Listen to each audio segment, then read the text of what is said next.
Já, góðan daginn og velkomin í vikuskamt hérna við Rauðaborðið. Ég heiti Laufey Líndal Ólafsdóttir og ég ætla að fara með ykkur yfir frétti vikunar með góðum gestum sem eru hingað komnir eins og við gerum alla föstudaga. Í dag eru einmitt góði gestir. Það er fyrst Ægir Máni Bjarnason, listamaður og aktivisti meðal annars. Og hérna, þú áttir að vera inn í síðustu viku en þú varst veðurteftur. Já, það var gul viðvörun. Já, akkurat, þannig að bara gott að sjá þig í dag. Það var önnur gul viðvörun í gær. Appelsínugul. Appelsínugul, akkurat. Þannig að það er eins gott að hún var farin. Já. Velkomin. Takk. Það er Davíð Sól Páls, kennari og aktivisti. Þú ert að koma í fyrsta skipti. Já, það er bara mjög spennandi. Já, bara gott að fá þig. Takk fyrir. Heyrðu, og það er Miriam Petra Ómarsdóttir Avat. Já, hæ. Sérfræðingur og ráðgjafi. Já. Meðal annars. Meðal annars. Já, það er ímislegt. Það er allir hérna með mjög marga hatta. Já, ég er alveg með marga hatta. Bara ert í góðum félagsskap með það. Takk. Og Hjálmtýr Heiðdal, formaður félagsins Ísland Palestína og elli lífeyrisþegi eða eftirlaunamaður. Já, með minnur ég hef séð tillaðan þannig. En líka með marga hatta, það sjálfsögðu. Já. Vertu velkomin. Og bara takk öll fyrir að koma. Ég veit ekki hvar við að byrja. Þetta er búin að vera svolítið undarleg fréttavika. Já. Það er alls konar svona uppákomur búin að vera. Nú ætlaði það með mokkan. Viltu byrja þar? Ég veit það ekki. Byrja á mokkanum. Það var sem sagt, hvað var eftir fyrirsögnin? Var það Hamasliðar á Höfðatorgi? Stuðlaði, það var fínt. Já, einmitt, þetta er náttúrulega grípandi fyrirsögn. Já, quickbait. Já. Kemur náttúrulega í ljós með að lögreglan hafnar þessu. Að því engin tengsl og mokkin samt heldur einhvern veginn síðan pínuvandræðalegt. Líðin áfram daginn eftir. Já. Þetta er náttúrulega bara, ég veit ekki alveg hvert við erum komin, sko. Nei, mitt. Já, hvert mokkin er komin? Hann er alltaf verið þarna. Já, það er náttúrulega búið að vera, hann er búin að vera á svolítið undarlegri vegferð. Ég veit alveg að hann hefur alltaf verið á vissum stað í pólitík. Það er alltaf nefnilega að skoða þetta svona heildarmyndina. Já. Sko frá því að Ísraelsríki verður til 1948. Morgunblaðið, Sjálfstæðisflokkurinn, hafa alltaf stutt Ísrael. Já.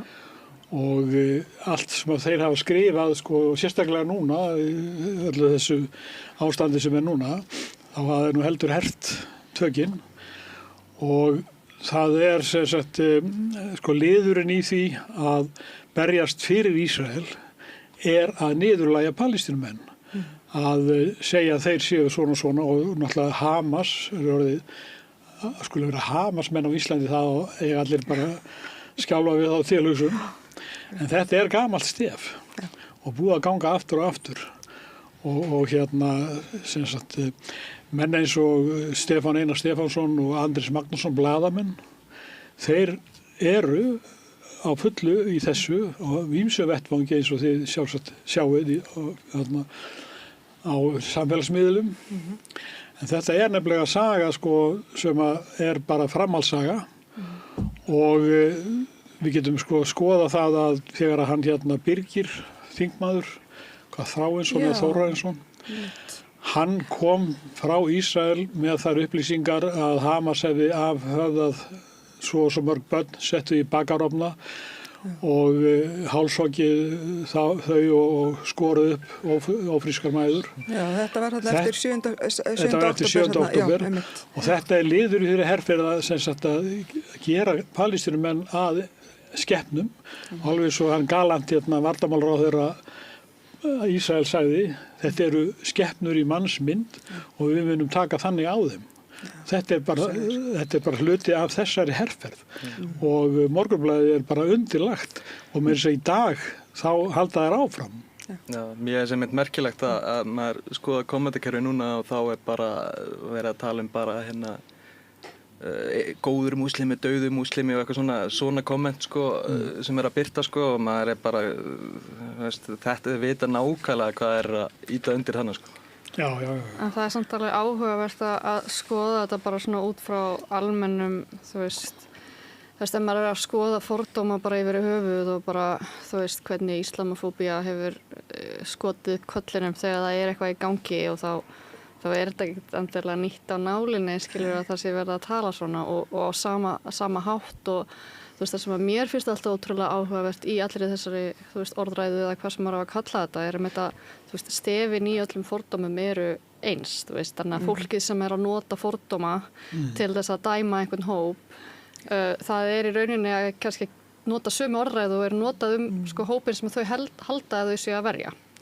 Þannig að þú veist, þetta með að þú veist, palestínumenn séu bara eitthvað dýr og þeir séu réttræpir, þú veist, þetta bara sama stef og líka í antisemitisma og líka í, þú veist, svona anti-blackness og þú veist, þetta bara fordómar eru bara svona og mér finnst alveg svo, sko, mér finnst stundum eins og ég sé að lifa í einhverjum svona absúrd raunveruleika þegar að ég sé að fólk bara sér ekki að það sem þau eru sjálf að segja, ef þú bara skiptir út hvernig þú ert að tala, þá gætur alveg eins verið, þú veist, óvinur vinarins, þú veist.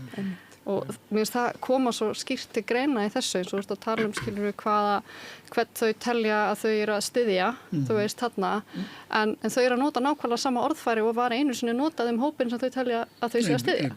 Og þá spyr maður sig sko, og hver endapunkturinn, þú veist, að það í rauninni bara verða að ýta undir fordóma og leyfa þeim að grasserast svona almennt, sko. Þú guttirar, þú veist, þú mætir ekki fordómum með meiri fordómum, það bara ekki lausnin, sko. Þetta svona það sem kallast moral panic á já.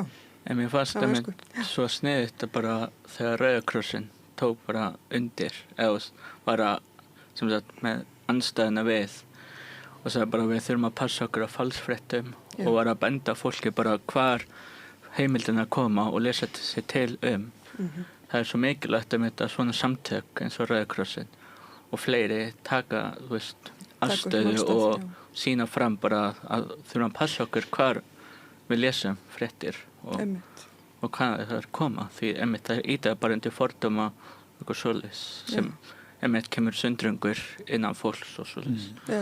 Mér er líka gott að sjá á þinginu að hann Sigmundur Ernir hafi talað þetta og bara tók moggan upp úr jakkanum sko og bara litaði að heyra það sko. Hann náttúrulega gamal reyndur blaðamaður og ég hitt hann í dag og börnum vegi og hann segir þetta er ekki blaðamennska, þetta er náttúrulega í fyrsta lagi þetta slúður. Þeir eru að vitna í ónafngreinda heimildamenn sem þora ekki að koma fram en segja síðan að Moggi segir að þetta séu trúverðugir menn og yfirmenn lögregluþjálfarnir sem eru yfir þessum mönnum, þeir segja alltaf aðra sögu og að þetta sé ekki menn merktir Hamars eða á lista Interpol. En Moggin heldur áfram í dag og segir meira að segja að einn lögreglumaður sem ekki vill koma fram en sé nógu háttsettur til að taka mark á honum. Þú ert alveg á réttri leið, segir hann við blaðamann Morgunblaðsins. Það koma engar konkrétu upplýsingar fram, það er eingöngu verið að spekulera og spá og eins og það virkar fyrir venjulegt fólk að svona þó kom einhver leiðrétting einhver tíman þá búið að sá íllum þessum fræðum. Það er þekkt taktík sko. Ég sá þetta er svona sama taktíkin og hefur verið notuð makarhefingunni og alveg svona vill að búa til einhverjar svona falsfréttir, taka sem tilbaka en síðan einhvern veginn svona þetta er mjög áhugavert sko. Þetta er líka bara oft notað til að afvega umræðina til dæmis eins og við sjáum bara í Bandaríkjunum bara að búið að vera svo mikið Epstein-skjölin og nú allt í einu komin bara óslega mikið umfjöllun stríðið eða bara sprengjuárásin Íran til að afvega umræðina og þetta er oftast bara gert eitthvað svoleiðis til þess. Svo finnst mér líka, svolítið áhugavert þegar ég fylgist með erlendum fréttum af svona hvernig umræðan komin þar einhvern veginn að hér skuli menn, þessir öfgaða hægri menn að vera einhvern veginn ennþá í það er eins og að sé bara 2 ár síðan og 7. október sé bara nýliðin og ég bara smá undrandi, Mér finnst þetta búið að vera svo klikkuð 2 ár svona varandi þetta að ég stundum ég bara dottinn í einhverju samsæriskenningar sko bara, þú veist, bara ísraelska leyniþjónu sem starfa alveg bara nána sko. En þyrftum við að hafa einhverjar áhyggjur þó að það væru Hamas-liðar á Höfðatorgi? Hjálmtýr, þú kannski þennan klút, þetta borgarstjórinn Hamas-liðin sem borgarstjóri Gaza, hann gaf mér þetta. Ég hef nú ekki miklar áhyggjur þannig, en þetta náttúrulega fyrsta lagi, þetta er ekki menn sem eru sem sagt aktífir í palestínskri frelsisbaráttu rétt núna. Mér skilst nú að þetta hafi verið eitthvað gengja uppgjör og hvort að einn maðurinn frá Palestínu, ég held það sé rétt, en aðrir ekki. Það var einmitt talað þetta þannig að í byrjun bara eins og þetta væri bara 12 Palestínumenn sko, og ég hugsaði að Palestínusamfélagið er svo lítið en væri maður ekki búin að Nei, og þetta með að sé á lista Interpol, ég held að einn þeirra hafi hvort það er frá Svíþjóð, þá hafi hann eitthvað keyrt einhver bíl fullur að ég veit ekki alveg hvað svo alvarlegt það var. En þetta er náttúrulega bara sagan sem Moggin er að segja, hún verður náttúrulega að vera þannig að fólk kippist við og haldið þarna sé, en það kemur sko leiðari Morgunblaðsins hérna í dag, harðari heimur. Og þá er bara verið að segja, Íslendingar eru bara komnir alveg á kaf og svo er alltaf verið bent á Svíþjóð og fólk sem býr í Svíþjóð, það er nú ekki alltaf sammála því að það sé ekki þorandi að fara út á götu. En það er verið að undirbúa og þetta er liður í bara kosningasmölun eða semst að vera að vinna atkvæði og það er náttúrulega Sigmundur Davíð sem að lýsti því nú yfir í grein daginn að þjóðarmorðið er nú bara ekki gengið nógu vel. Þetta er slíkur hugsunarháttur sem er þarna ráðandi. En ef við svona horfum samt bara því að þú varst að varpa þessari spurningu fram, skilur við hvort að við ættum að hafa áhyggjur af því ef það væru Hamas-liðar á Íslandi.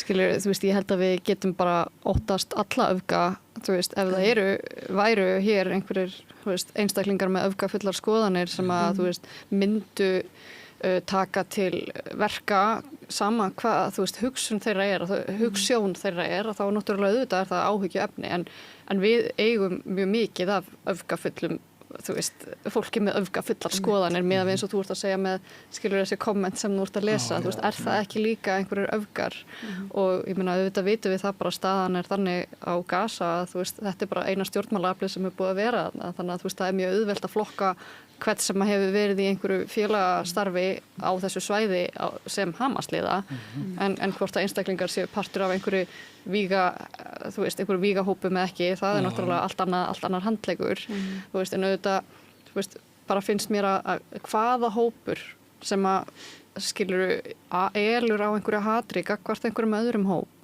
sem er bara öfga hugmyndafræði það er bara hættulegt. Þannig af hverju erum við ekki að taka jafn hart á því að hér séu líka einstaklingar sem ala á hatri gagnvart, þú veist, hinsegin fólki, transfólki, öðrum minnihlutahópum, útlendingum, múslimum, skilur, við getum alveg eins verið að taka þá umræðu upp á eitthvað annarlega vel, en við erum voða mikið að fókusa á að það hljóti einhvern veginn í einhverju eðlishyggju, þú veist, út frá einhverju eðlishyggju að það séu bara múslimar sem að geti verið öfgafullir. Það er líka svolítið búið að samþykja finnst mér, þú veist, rasisma, svona frá kannski miðjunni og veist svona, erum við bara ekki, þú veist, lefum bara að vera svona og það samt leiðir að sér bara meira, þú veist, finnst þetta samt eitthvað aðeins vera að snúast núna, sko. Svo er eitt, það er sko hún Guðrún Hafsteinsdóttir formar Sjálfstæðisflokksins. Hún lætur hafa eftir sér sem sagt, hún blandar saman málefnum flóttafólks og hælisleitenda og glæpagengja. Þannig að hún býr til einn pott sem að fólk náttúrulega óar við og svo bætir hún við að hún fer að tala að konundar sem björguðu slatta fólki hingal frá Egyptalandi að þær hafi séu sekar mútur. Þetta er mál sem er búið að fara í gegnum einhverja lögreglurannsóknir það er ekkert, en formaður Sjálfstæðisflokksins leyfir sér annars vegar að blanda saman flóttafólki og glæpagengjum og að koma sem aðdráttanir mútugreiðslu til fólk sem að starfa fyrir málstað Palestínu og Morgunblaðið gengur líka svo langt að þeir birta mynd af honum Salman Tamimi sem látin í greininni sem verið að fjalla þetta mál og að vera auðsaskíti vera á Palestínumenn. Þannig það engin mörk hjá þessu fólki. Einmitt þau sá líka hvað heitir hann? Byrjar F. Já, Fót. Ég vissi ekki af þessu sko, en ég hugsaði bara, hann, þetta svo yndislegu maður sko. Sko það nefnilega, sko að því bara Stefán Einar Stefánsson, sem að þegar Bjarni Benediktsson var forsætisráðherra, þá kemur Stefán Einar með það ásökun á hann, okkar vinn, Palestínumanninn, að hann hafi verið sem sé tengdur Hamas og birtir mynd af honum sem segir allt annað, hún segir þetta ekki fylgismaður Hamas, þannig að það mynd af Arafat og honum Abbas sem eru ekki bestu vinir Hamas og hann kokkar upp, hann lýgur hans Stefán Einar, hann lýgur því að þetta sé sem sagt Hamas liði sem þarna staðina verki á Gazasvæðinu síðan heimildin einmitt núna búin að afhjúpa þetta held ég í dag. Já, það var mjög góð umfjöllun hann. Elur á lýginni og hann svo ómerkilegur og hann náttúrulega allt sómakært fólk það sér í gegnum svona mann en hann hefur svo gott mikinn vettvang, Moggan. Við erum búin að nefna hennar Guðrún og líka Sigmundur Davíð þá náttúrulega þeirra markmið bara óttapólitík. Það bara að búa til einhver óvind og alltaf benda á einhver til þess að geta bara við komið með lausnina. Það þeirra pólitík og þá við kjósi okkur, við erum með lausnina. Ekki okkur svona falskt öryggi.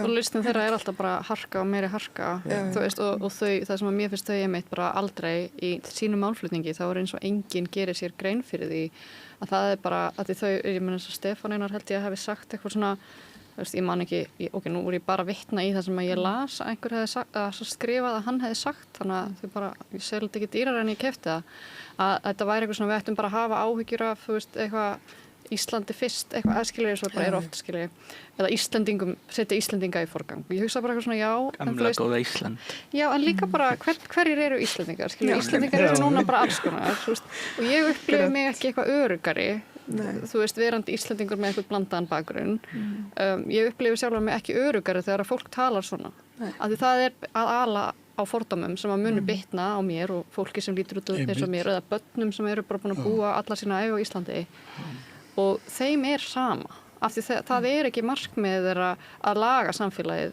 þú veist, með þessari orðræðu það bara yfirskinn fyrir að koma sínum málefnum á framfæri eða þú veist, einhvern veginn í framgöngu með því að fá atkvæði af því eins og Davíð segir, þú veist, með þessari óttapólitík það miklu auðveldar að hafa áhrif á fólk ef það rætt og þú segist alltaf laga óttan en þú búin að búa óttan til en það fólk fattar það ekki þú veist, að óttin hann er skapaður þú veist, að ítt undir hann og það olíu hellt á eldin Þetta alltaf skólabókar dæmi algjörlega aðferðirnar til þess að skapa ótta til þess að skapa ástand til þess að nýta sér ástand til þess að ná meiri völdum og halda áfram þessar braut. Við getum alltaf bara að sé hvað Trump að gera og Orbán í Ungverjalandi, þetta eru allt samkvæmt sömu bókinni. Og þetta Ísland fyrst, þetta náttúrulega bara, þetta sama í Bandaríkjunum, Amerika fyrst og þar einmitt, þú veist, það svolítið að kljúast þar út af stríðinu einmitt í Íran.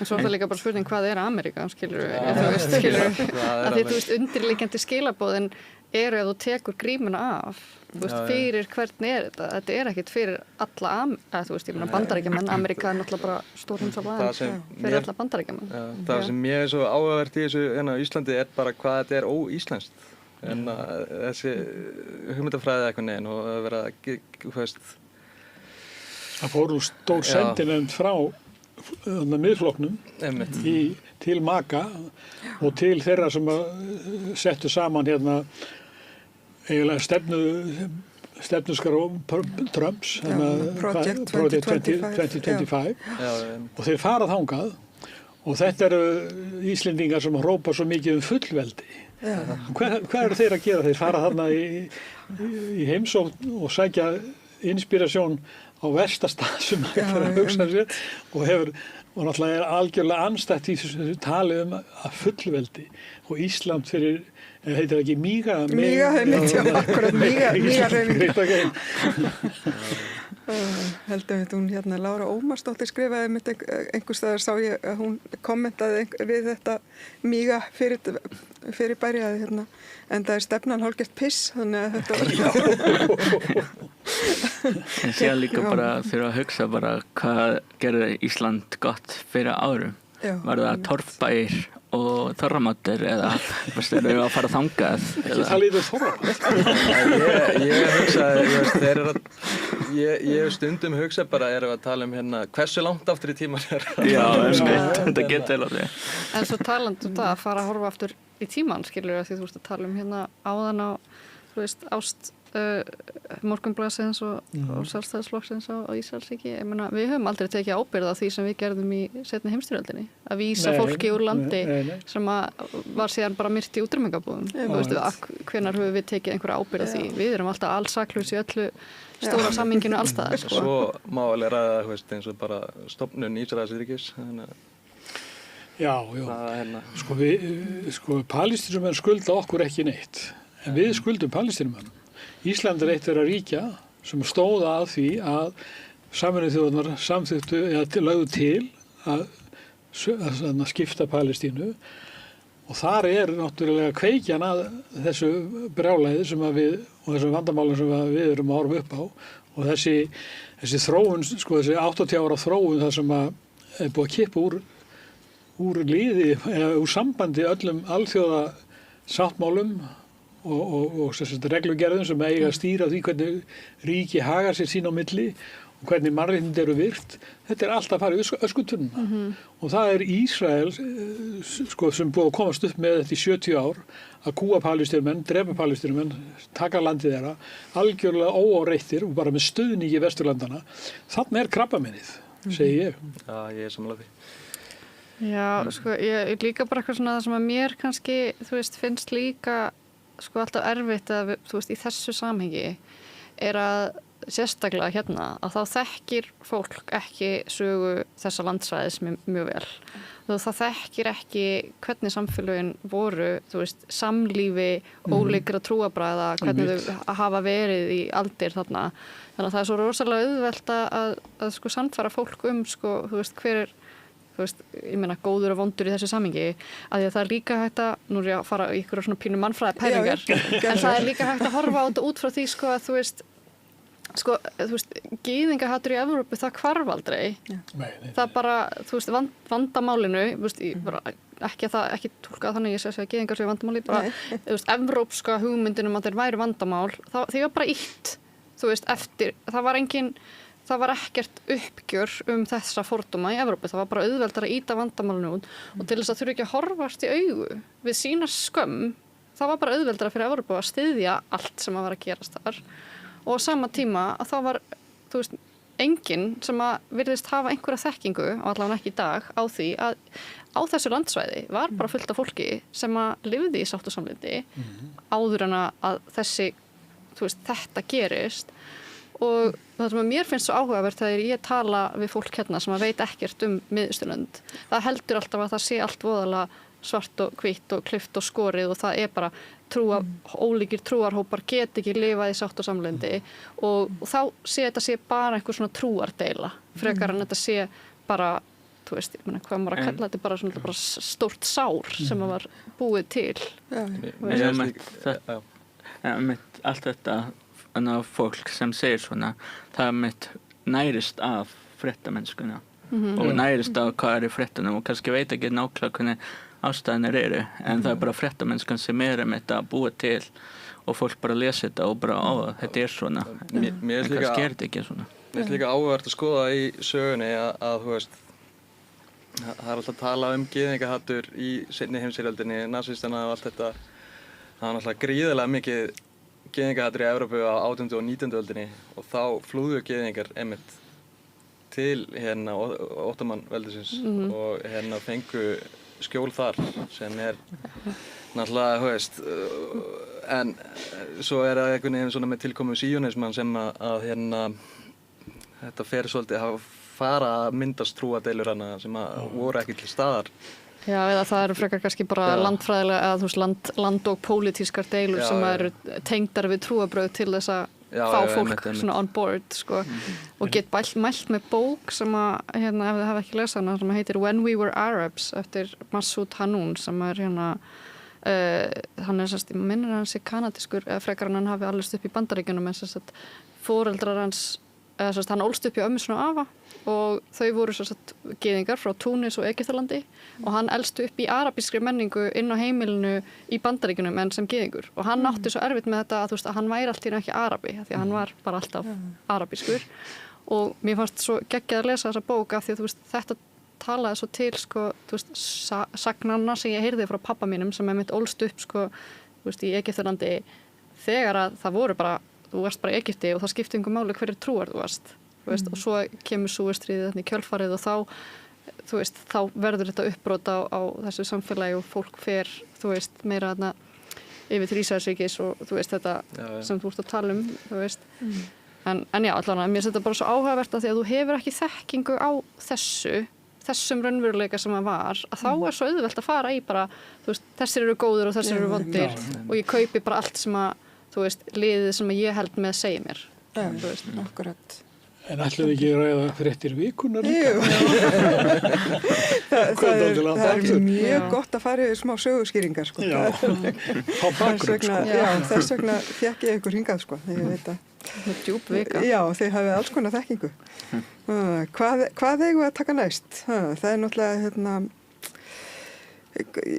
ég veit ekki alveg hvort að þetta sé gott svona, hjól inn í það sem er að gerast í Íran núna og Trump og þetta. Þá erum við pínu á sömu slóðum. Já, ég veit það. Þú vilt halda okkur á sömu slóðum. Já, er það ekki. Ég vil ekki aðeins að fara í það áður en Já, það er komið eitthvað hljóð núna í Trump, sko. Það er búið að vera svolítið skrautlegt í vikunni. Já, sko, hann er alltaf að gefa einhverja fresti. Annars ætlar hann að eyðileggja allt. Gefur út einhverja yfirlýsingar líka sem enginn kannast við. Og olíuverði svona fer upp og niður eftir hvernig stendur í bóli. Hvernig hann vaknar, já.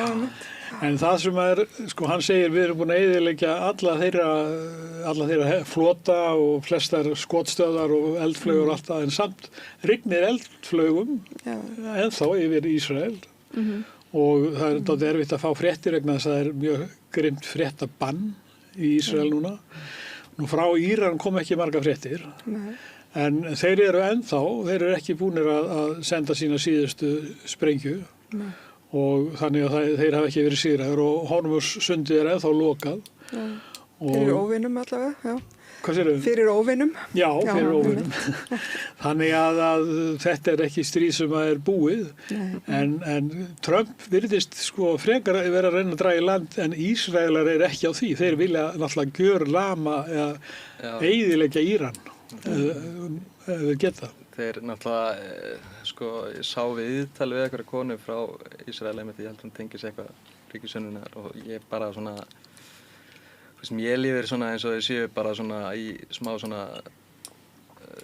svona suicide mission, sko, með þetta. Þetta er bara, við erum að sjá sjálfsæðingu Ísraels bara í beinni, sko, og svo finnst mér áhugavert að fylgjast með þessu út í Bandaríkjunum, hvernig allir einhvern veginn benda fingrum á hvern annan Hexeth bendir að Trump bendir að Hexeth hann verður að spá því að Hexeth verður nú bráðum settur af það er svona eitthvað sem menn sjá til Trumps túlkað þannig hann sem komin að hála ís að Hexeth komin í allt og stóra skó eða já það passi ekki skónir ég sá nú bara að hann verður að tala bara í nafni Jésu Krist bara komin í eitthvað krúsetur. Já, það er nefnilega dálítið áhugavert þetta með trúabrögðum. Við erum þarna með sem sagt öfgafulla gyðinga. Við erum með þarna Íran sem er náttúrulega klerka sem er líka öfgafullt. Og síðan eru þetta kristna hægri í Bandaríkjunum sem að Trump, sem koma reglulega inn á skrifstofuna hjá Trump og leggja hendur á hann og beðja að hann er orðinn hinn útvaldi. Þannig að það eru þrennar öfgahugmyndir að takast á með þessum rosalega kostnaði fyrir alla heimsbyggðina. Já. Þetta svo gjörsamlega sturlað ástand. Já, og bara aftur, þú veist, talandi þetta út frá einhverjum félagsvísindum, að þú veist, allt þetta öfgalið á miklu meira sameiginlegt með hvoru öðru heldur fólkinu sem ekki í öfgunum, þú veist, þannig að, þú veist, ef þú myndir setja þau í herbyggju og spyrja bara, þú veist, hvað finnst ykkur kvenréttindi, hvað finnst ykkur þú veist, þau var örugglega bara frekar sammála því, skilur. Og svo eru þau að nota trúarbrögðin í einhverju svona, þú veist, headbutti, bara til þess að fá fólk með sér í lið. Þú veist, og það náttúrulega, þú veist, trúarbrögð eru bara, þú veist, eitthvað sem að fólk leitar til þegar að það þarf einhverja sáluhjálp og þegar einhver segir að passa upp á þitt trúarbrögð fyrir þig með þessu, með því að gera þetta, þá náttúrulega tekur fólk því bara alvarlega að það næri sér eða, þú veist, margt fólk. Þannig að þetta er ógeðslega áhugavert að maður ber þau saman, þú veist, hvernig þau tala og því þú veist, þú getur bara skipt út einhverjum orðum eða þú veist, orðum á einhverjum hópum og þá eru þau bara farin að segja sömu hluti. Já, svo er þetta meira og minna sömu ritin sem að þau eru að vitna í. Já, túlka. Já, það er bara mismunandi útgáfur. Já. Og þetta er líka orðið svo hættulegt þegar fólk farin að nota trúarbrögðin til dæmis til að nota þessi Ísland er kristilegt land. Það þarf að vera kristileg gildi hér og eitthvað svoleiðis. Þetta er orðið bara, þá ertu að bara búa til hópa. Þú er líka bara, þú veist, hvað eru kristin gildi og þú veist, hvernig eru þau, þú veist, ég bara ef þú ferð ekki út í einhverjar svona, fræðilegar skilgreiningar á kristnum gildum út frá einhverju, þú veist, þeológi, heldur bara svona hvað samfélagið upplifir að sé kristilegt gildi og þú segir bara að það er bara eitthvað náungakærleikur og svo bara ferðu og skoðar einhver önnur trúarbrögð, þá segja þau líka náungakærleikur og eitthvað, þú veist. Er ekki kristin gildi að halda þorrablót og... Já, við erum alltaf miklu heiðnara land heldur við kristin okkur tíman, þú veist, og ég man eftir einhvern tímann, ég var í Kaíró og var arabíska kennara minn, hún var kopti og við áttum að segja frá einhverju sem var svona eitthvað típist frá landinu okkur og ég ákvað að segja frá jólasveinunum. Og hún var bara eitthvað svona fyrirgeðu, það er bara einn Saint Nicholas, bara hvernig getið þið kallað eitthvað kristinn og ég var eitthvað, jólasvein, þeir og það var eitthvað júlilads, eitthvað var að reyna að útskýra það og þá var hann eitthvað svona, en af hverju tengist það jólunum? Og ég var bara eitthvað, já, ok, þú veist, en þetta er bara þú veist, við erum ekki öll eins, þú veist, en hvar eru við kristinn og hvar eru við ekki kristinn og hvar eru við bara í einhverju mannesku þú veist, bara eins og annað fólk í heiminum þú veist, viljum að börnin okkar upplifi öryggi og viljum hafa nóg í okkur og á þú veist. Það er náttúrulega þessi herferð gegn Íran til að koma klerkaveldinu frá það er ekki til þess að skapa lýðræði, það er ekki næsta skref náttúrulega skrefið núna er að bara berja niður ríkið til þess að það ógna ekki Ísrael það miðast allt við, þeir eyðileggja Sýrland þeir ráðast inn í Líbanon og þeir gera árásir Ísrael sem búið að ráðast á 8 lönd þannig í kringum sig og þetta er allt gert til þess að Ísrael hafi þessi yfirráð og öll þessi vopn og geti rauninni stýrt ástandinu og það er mikið í umræðinu núna þessar hugmyndir þeirra stór Ísrael og það er náttúrulega mjög gömul hugmynd en þeir ganga eins og hermenn sem ganga með merki á erminni sem sýnir kortið af stór Ísrael og hann Smútrís sem er fjármálaráðherra hann heldur ræður með svona púlti framan á púltinu er stór Ísrael þannig að þessir öfgamenn sem eru þarna hátt settir og stýra þarna það miklu eins og þessi Ben Gvir brjálæðingur þeir hafa þessa hugmynd og ein hugmyndin er einmitt að fara upp að Lítani ánni í Líbanon og þeir eru þar núna Ben Gvir er nú frá Íran Nei, hann er ekki Írak. Það er Írani. Á, er það? Já. Það er stórlut af Írak sem á að tilheyra Ísrael og fyrirverandi utanríkisráðherra Ísrael, hann sagði að þeir hefðu verið sviknir síðanistöði 1947 þegar að Sameinuðu þjóðirnar samþykkt að skipta Palestínu að Jórdanía skildi ekki öll vera innan Ísrael. Það eru svik. Og það er maður sem er nútíma maður í nútíma stjórnmálum Ísraels sem segir þetta bara og eins og þetta sé bara jafn eðlilegt og hvaða vitleysu önnur. En þetta er stefna sem er þarna undir niðri og maður sér ekki betur en að það sé bara beinlínis við að reyna að framfylgja því. Það eru fréttir. Það er náttúrulega rosalega mikil, náttúrulega alveg ótrúlega mikil óttapólitík sem að, þú veist, stjórnvöld þar rúlla á, sko. Þú veist, að hérna, þú veist, okkur er talið trúum að það sé hérna á ferðinni sé, þú veist, eitthvað eina lýðræðisríkið í Miðausturlöndum og þú veist, og maður svona velti því líka fyrir sér, sko, þú veist, þessi mynd sem er máluð upp fyrir okkur að horfa á, þú veist, hver er framtíð hennar þegar að þessir einstaklingar fá að stjórna, þú veist, af því að ég get ekki ímynda mér að, sko, þú veist, eitthvað venjulegt fólk sem að býr á svæðinu, þú veist, þarna innan landamæra Ísraelsríkis, að það hafi einhvern sérstakann áhuga á því að búa í einhverju svona öfgatrúar samfélagi, en þeir sem eru við stjórn eru í þessari öfgahægri, öfgatrúar pólitík, þú veist. Og það, þú veist, þannig að það er búið að mála einhverja mynd til þess að sannfæra okkur að styðja það sem þau eru að gera, sko. En þetta er bara, eins og þú varst að tala einhver svona sjálfseyðing, það bara grefur undan öllu sem er líka búið að telja okkur trúum að þau séu, sko. Það er alltaf gott hérna, sem birtist á Facebook daginn, það var mynd af Trump, Orbán, Netanyahu, Putin og einhverjum einum í viðbót. Þarna 5 miðaldra menn sem eru að eyðileggja framtíðina sem þeir þurfa ekki að lifa.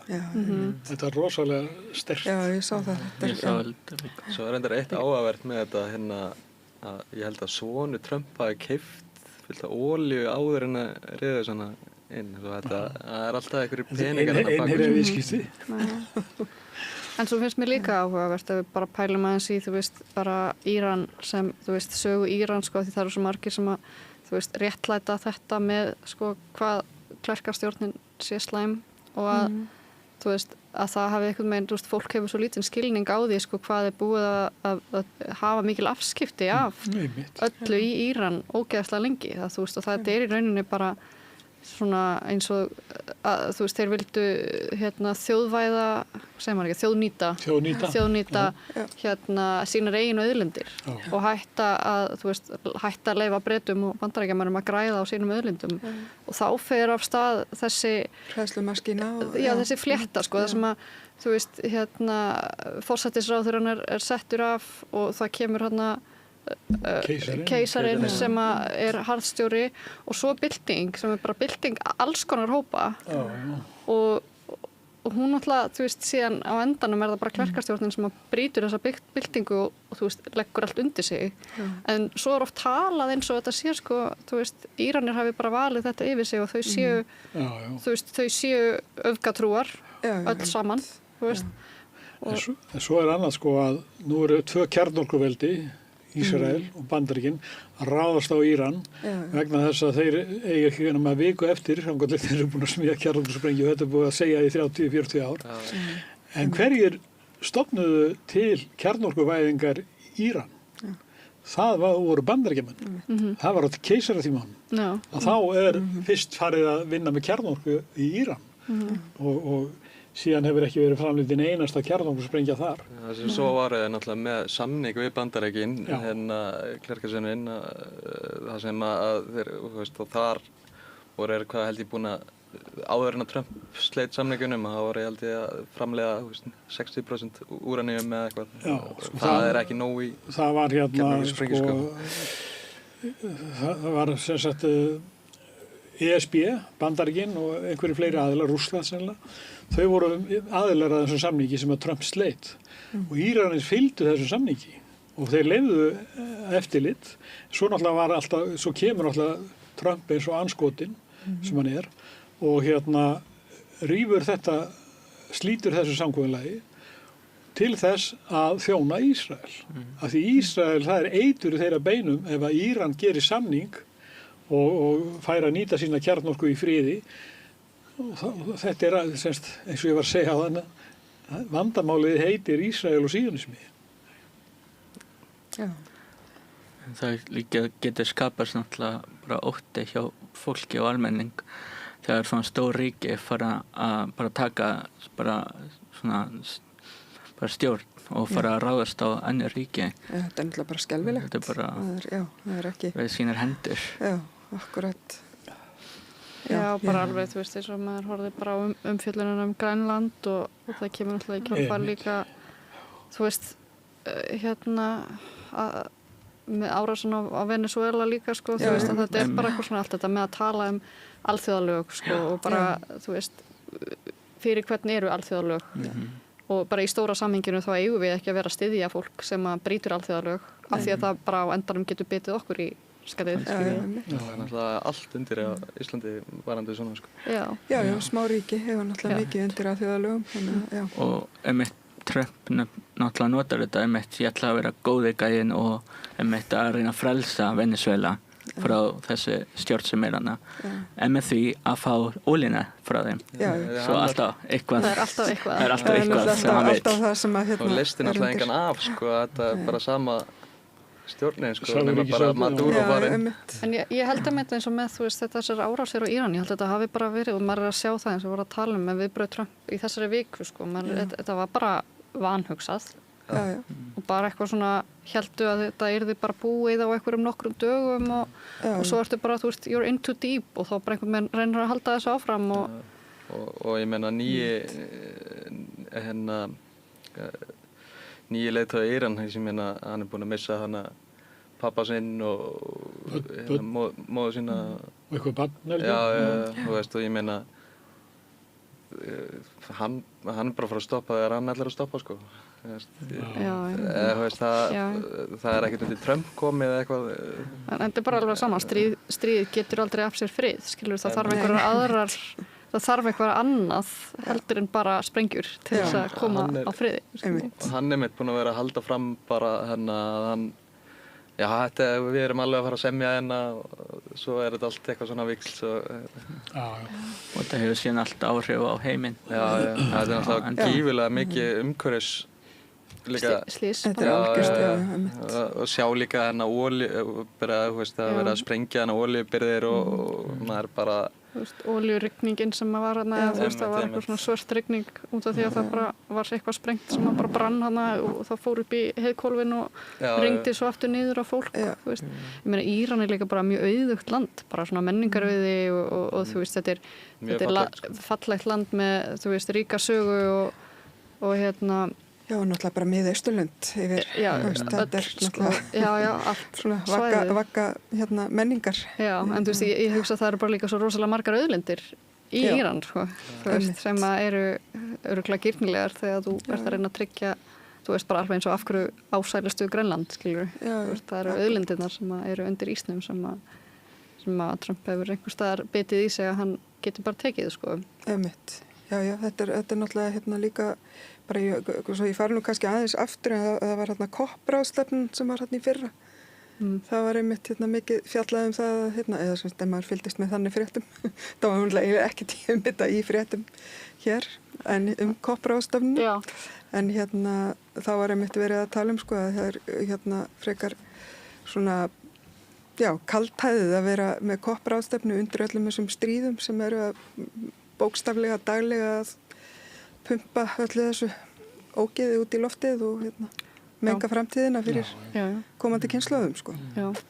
Þannig að og svo kannski ágætt að koma þaðan því að þið myndust aðmitt á Suður-Ameríku og hafið eitthvað verið að fylgjast með Kúbu. Aðeins, sko. Náttúrulega búin að fylgjast með svona fólki sem hefur verið að fara þangað, það er náttúrulega Eyjólfur og svo er maður líka að sjá að þetta er fólk í Bandaríkjunum líka einmitt, vinnur okkar Chris Smalls var mættur og fleiri af sem hafa verið að fara í Gaza flotilla ferðirnar þetta var, þeir einmitt fögnuðu því að það væri betri móttökur á Kúbu heldur en var á við strendur Gaza. Þetta er náttúrulega viðskiptabann á Kúbu er náttúrulega bara svo ólulegt, sko. Okkur má Kúba bara ekki verið í friði, sko. Það er náttúrulega eins og menn eins og Marco Rubio sem er frá Kúbu og mikið af fólki kringum í Flórída og víðar sem hafa náttúrulega þetta sem stefnuðu að kollvarpa stjórninni á Kúbu og koma aftur til valda einhverjum svona sem hendar Bandaríkjunum. Þess vegna og Trump nú ekki að spara á yfirlýsingarnar að hann vilja hafa þann heiður að frelsa Kúbu held ég að hann hafi sagt. Ég veltaði líka fyrir mér, er þetta allt bara í þeim tilgangi að byggja einhver resort til þess að einhver geti grætt að því? Og taka einhverju auðlindir að því að... Já, eins og bara plönin með Gaza. Það er bara byggja Riviera. Já, það var Gaza Riviera, eða Trump Riviera, ég maður ekki alltaf þetta. Já, þetta heita eitthvað leys. Þetta er alltaf, þannig eru þessi möguleikarnir á því að græða meira. Það vandar líka landsvæðandi gagnaver. Hann er búinn að gera alls konar rugl. Hvað reifan, hann er búinn að endur hann að Kennedy Center og það er orðið að Trump Kennedy Center. Það var líka núna að gefa fyrirskipunum það að allir seðlar sem eru prentar í Bandaríkjunum sem eru með hans undirritun. Þetta er alltaf bara Þetta er ógeðslega áhugavert samt sko. Heilkenni. Já, hvað er fleiri fréttum? Það er, meiri Trump. Er ekki sérstök Trump stund hérna? Jú, það er það nefnilega. Hann nefnilega í vikunni komu nefnilega það var hann Bjarni Randver, hann kom aftur guðfræðingur. Hann hefur svolítið verið að fjalla einmitt svona trúarbragða hliðina á Trump. Ég mæli með að sækja það spjall. Þau komu í vikunni, hann og hún Margrét Valdimars dóttir afbrotafræðingur. Þannig að þetta var ákaflega áhugavert. En það er einmitt svolítið svona þetta hvernig trúin er notuð til að einmitt líka bara, hann kemur alltaf með bókabunka sem er mjög skemmtilegt og lítur vel út á borðinu. Hann er með svona bækur sem hann grípur til og það er einmitt eins sem að, ég reyndar ekki lesið þessar bækur, en hann er með tvær síður mann eftir, það er Trump Bible sem fer svona yfir trúarbröðin á bakvið Trump hreyfinguna og svo er Subhumans sem að fer vist yfir svona hvernig í raun og veru hópar eru af mennskaðir í nafni trúarinnar. Bara eins og ég var að tala um það er þetta að snúa svo á alla kanta en þú ert í rauninni með sömu formúluna. Já, einmitt. Það er að hafa vissa svona undirskipaða hópa. Akkurat. Og svo breytast þeir oft í sögulegu samhengi, sko. Sumir hópar eru undirskipaðir núna en voru það ekki áður, sko, eða þú veist, bara svona eins og ef við tökum bara Bandaríkin í upphafi 20. aldar þar sem að það var ekki bara svart fólk heldur líka Írar og Ítalir sem voru einhvern veginn undirskipaðir skilur og svo allt í einu urðu Írar og Ítalir hvítir eða hvítir skilji og þetta er bara eitthvað svona breytilegt af því að þetta er í rauninni ekki byggt á neinu nema fordóminn sko, og valda. En síðan alltaf hefur þetta líka smá dóminó áhrif. Alltaf leiður búin að taka það sem eru, eins og núna er mikið transfólk. Þá getur verið hinsegin fólk næst, samkynneigir og þetta hefur svona dóminó áhrif. Algjörlega. Akkurat. Og þetta hefur verið mikið divide and conquer, þú veist, deila og drottna. Þessi taktík, sko, að einmitt samkynneitt fólk hefur snúist gegn transfólki til dæmis. Svo er að koma einmitt kom hana með kaþólska prestin og þá allir voru að sjá bara mjög mikið haturgang var samkynniðum á allir með X. Meiri meðlir. Hætta bara því, sko. Það er orðin svolítið svorið þar. Lengur farin þaðan, sko. Það er svona, þetta er einmitt þróunin sem byrjar að transatsur og svo bara veltu bóttin. Algjörlega. Þetta er náttúrulega greina sama meiði, allt þetta hatur. En það er alltaf mikið að því í heiminum. Og það er bara rosalega oft sem að fólk heldur að það þurfa að mæta hatri með hatri, sko. Ef að þessi hópur hatar hópin sem að, minn hópa þá hata ég bara móti og ég hata, og það getur bara af sig meira hatur, og það verður ekkert samtal og þá er þessi skautun og þá erum við bara komin í, þá er svo auðvelt að manipulera fólk, sko. Algjörlega. Þegar við getum einhvern veginn ekki viðurkennt tilvist annara, einhvern veginn, það er auðveldar að grípa bara í þessa eðlishyggju og svona svarthvítu myndir af því hvernig tilveran er, sko. Mér finnst það svo erfitt hérna, að því að stundum, sko, bara til þess að gefa ykkur dæmi, ég var einhvern tímann að halda svona fræðsluerindi kynþáttafordóma fyrir bara unglinga í einhverju unglingadeild í einhverjum skóla og það var einhver sem sagt, einhver sem sagði eitthvað fordómafullt, þú veist, út í salnum því ég heyrði ekki, og þá var einhver annar sem ætlaði að segja þeim einstaklinga að halda kjafti og notaði sem sagt síðan F-orðið samkynhneigða til þess að þagga niður í hinum. Og ég bara, þú veist, það hjálpar mér ekki að þú sést fordómafullur og notir fordómafullt og niðrandi orðfæri í garð annars hóps til þess að hjálpa mér, skilur. Það er bara ennþá verra, þú veist, og mér finnst það oft, þú veist, skilju, það er bara eitthvað svona sem er svona ákveðið vandamál held ég í samfélaginu að fólk heldur að það eigi bara að grípa í sömu vopn og hinnir að nota.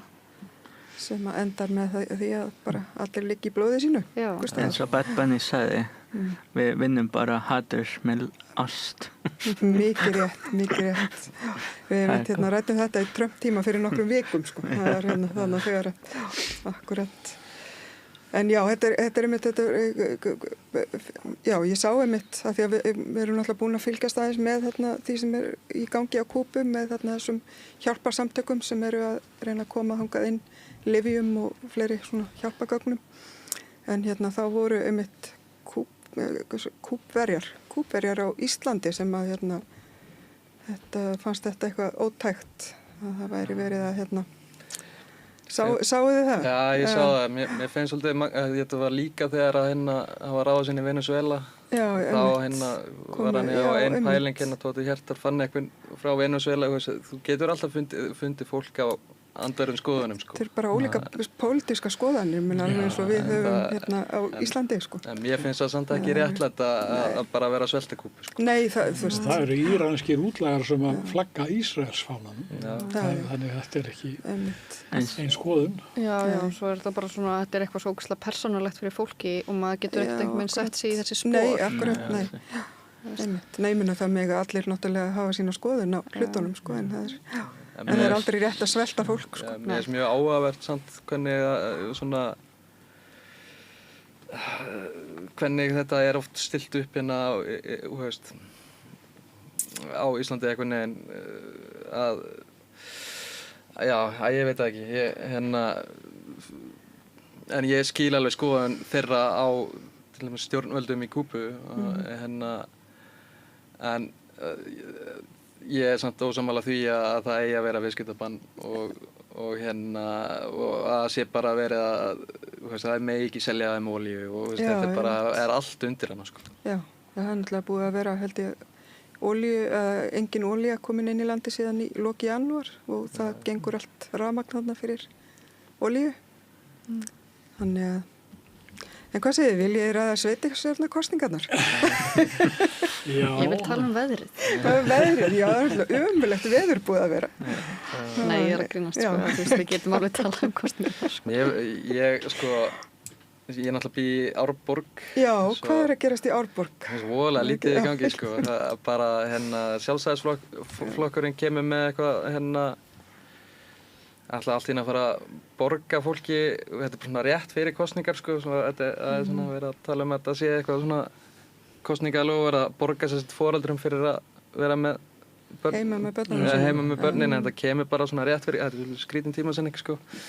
Hennar vinsölu heimgreiðslur sem að mikið er bitist já, einmitt. Þetta er svolítið gamalt treks. Já, og það er ekki búið að heyrast í þeim, sko, eiginlega fyrr en núna, sko. En þau eru þannig í meiri hluta og mér er ekkert alveg svona vinnustri frambóðana ennþá komið. Það er, ég er eiginlega bara svona, hvort ég kjósi ekki bara Samfylkinguna í Árborg, sko. En það er alveg fínt fólk þar á lista, sko. Já, Já. Ég veit ekki hversu mikið ég má segja því ég er í frambóði. Já. Svo ég geta við erum frambóð svona umræð. Látið fólk kjósa mig. Já, einmitt. Þú ert á lista vinstrisins. Ég er ekki í frambóð en dóttir mín er í frambóð. Já, heyrðu, það er, ég var ekki alveg búin að kveikja á þessari tengingu. Ég sem er meira svona, ég er búin að vera að fylgja sæðans með bara í Reykjavík. Ég veit að maður getur ekki tátt endlega áhrifum, ég er svo svona áhugavert svona. Mér finnst aldrei erfið, sko, maður þekkir ekki til dæmis þennan Pétur sem er fótboltakallinn. Nei, einmitt. Ég veit ekki fyrir hvað hann stendur fyrir, þannig. Það var svolítið læti í kringum hans kjör. Já, og þetta var mjög skrítið, þetta forval, eða hvað heitir það? Prófkjörið. Já, prófkjörið, já. Mjög skrítið sem að... Það var svo mikið smölin. Já, það er sagt sko. Og mikið svona slúður líka sem að vera... Já, og svo náttúrulega því að þetta sitjandi borgarstjóri feldur. Það er náttúrulega skrítið upp á koma. Já, ég einmitt. Og ég þekki þetta ekki sko neinum innanhús uppsprettum. Svo náttúrulega félagið þarna Rósin. Já, þeir eru þeir komin í samstarfið viðstýrið. Rósin, Jafnaðarmannafélagið Rósin. Nei, þau hættu við og eru bara helt áfram í samfylkingunni. Já, kom einhver yfirlýsing frá þeim fyrir nokkrum vikum sko. Þau voru eitthvað ósátt með samfylkinguna en síðan bara hættu því. Já, það var að því að Guðmundur sko sem lendi í 7. sæti í prófkjörinu, hann fékk það ekki. Nei. Hann er sko fyrirverandi fangi og þó hann hafi starfað sem sagt lagt það alltaf baki og starfi mjög vel núna að málefnum fyrirverandi fanga og fanga. Það hefur oft komið hingað á Rauðaborðinu. Já, en það er náttúrulega ég veit ekki hvort það getur kallað einhverja fordóma eða fyrirvara en allavega það er nógu margt fólk sem að ekki kaupir hann að hann fékk ekki 7. sætið og það er ástæðan fyrir því að Mér finnst það svolítið ólýðræðislegt því hann náttúrulega var kosinn og hann fekk atkvæði. Já, það var ekki bindandi sæti sko, það voru bara 6 bindandi sæti sko. Mér finnst hann, mér finnst hann mjög flottur í bara því sem hann gerir sko. Ég kynntist honum á Litla-Hrauni, ég satt ekki á Litla-Hrauni, ég var að gera kvikmynd á Litla-Hrauni. Og þá tók ég viðtal við hann og þá satt hann inni sko og við tók viðtal í 2, hann og annan og þeir voru menn svona sem að nýttu fangelsistíman til þess að betrumbæta sig sko, stundur námaðn á fjölbrautaskólanum og þetta var, við gerðum heila sjónvarsmynd sko leikriti Grjótharðir sem að Grjótharðir á Litla-Hrauni en sjónvarpið vildi aldrei sýna það svo að það fór aldrei lengra en þetta voru greinilega þessi 2 menn sem við tölum við, hinn er nú reynda dáinn að þeir voru menn sem að sko að þetta heitir betrunarvist stundum og þetta bæta þig, ekki hegningar ég gæti ekki lesa annað út úr því sem þeir voru að segja þeir væru að reyna að betra sig Svo hefur hann alltaf gert alveg rosalega mikið fyrir þann málaflokk sko. Já, hann er í því algjörlega Ég fylgir svolítið með svona og því að það er oft talað fanga bara eins og bara læsa hann á inni og það þarf þess að betrun og ég held að það sé verið að innlega en að afstæða var að innlega hvað heitir þetta select eða eitthvað, þetta er eitthvað svona prógram til þess að koma það er alltaf margt að gera sig í þessum málaflokki sem ég finnst mjög áhugavert sko. Hann hefur haft talsverð áhrif Það er bara, mér finnst líka bara stundum kannski vanta, þú veist bara þessa hugmyndum eins og að tala um að þetta eigi að vera betrunarvist sko. Því að maður hefur séð, nú er ég að vinna voða mikið með Erasmus og Erasmus verkefni og Erasmus styrki og svona, maður hefur alveg séð Erasmus verkefni sko frá, ekki hér í öðrum löndum, þar sem er verið að nálgast sko fanga til þess að þú veist efla þá upp á að þeir komi út og þú veist bæði með sjálfsöryggi til þess að fara sko ekki aftur í afbrot heldur þú veist og ég bara stundum sé maður eitthvað svona frábær svona verkefni og maður er bara eitthvað svona af hverju er enginn sem tekur þetta hingað og bara gerir þetta Ég segi ykkur einn brandara gamla fangelsið á Skólavörðustígnum heitir Hegningarhúsið Svo var ég býð þarna á Grettskjöldun, labbaði þarna næstu í daglega, svo voru 2 unglingsstúlkur að labba framhjá og önnur segi, hvaða hús er þetta? Þetta er Hengingarhúsið. Það er ekkert mikil munur á Hegningarhúsið og Hengingarhúsið. Það er Mér finnst einmitt inn í þessum máli kannski, eins og þetta flóttamanna fangelsi, myndi ég segja. Mér finnst þessi þróun sko hér og hvernig er farið að tala flótta fólk og einmitt mér finnst þetta allt tengja sko þessu, það er einhvern veginn eins og að sé áformum að sé meiri refsistefna og einhvern veginn og þar náttúrulega, þú veist, til þess að ná því í gegn náttúrulega hægt að ala endalaus á útlendingaandúð og hér komin utan að við þurfum að passa upp á þetta og byggja þessar búðir og þetta náttúrulega bara... En svo líka bara, þú veist, sko, bara kannanir hafa sýnt að, þú veist, bæði eiga Íslendingar mjög, þú veist, fólk þekkir ekki marga innflytjendur eða útlendinga persónulega. Þú veist, eða þau þekkja kannski vita af einhverjum en þau myndi ekki kalla þau vini sína. Þau myndi ekki bjóða þeim heim í mat, þau myndi ekki setjast niður með þeim og ræða málin. Þannig að fólk fær heldur aldrei, þú veist, sögur flóttafólks að því það kynnist því ekki beint í æð, þú veist. Og það eru bara mjög lítill hópur af fólki sem actually, sko, þekkir kannski raunveruleika þeirra af því, þú veist, sögurnar sérstaklega núna minna og minna af því að við fáum actually að heyra sögur þegar það er verið að vísa einhverjum á landi.